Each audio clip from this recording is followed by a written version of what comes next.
According to the Philippine Animal Welfare Society, or also known as PAWS, there are nearly 13 million stray dogs in the Philippines. Dumaguete City, a city within Negros Oriental, is not immune to this issue. However, establishments have made efforts to battle this issue, one of which is the Dumaguete Animal Sanctuary.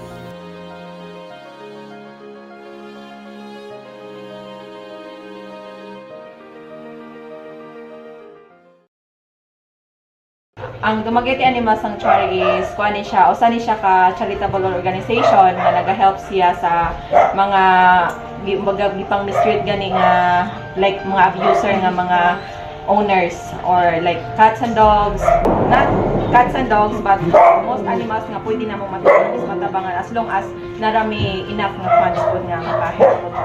Private shelter ni siya dinhi na mo like mo rescue ni mga critical dogs.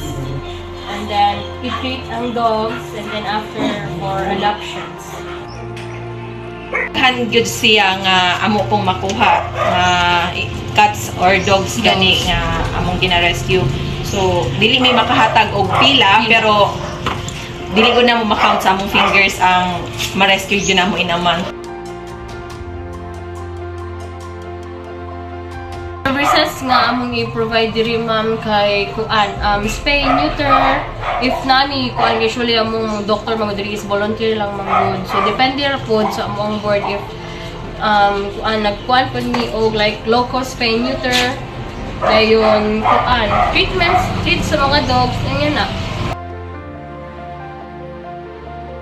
Kinahanglan pod unta nga if ma-pure breed man ka or ma-aspin mang imuha is kinahanglan we need to be responsible gyud as a pet owners. Sila is voiceless man sila. So kita we have the rights nga mo support pod sa ilaha. Kita man ang nadakog rights nga natay voice para pod sa ilaha.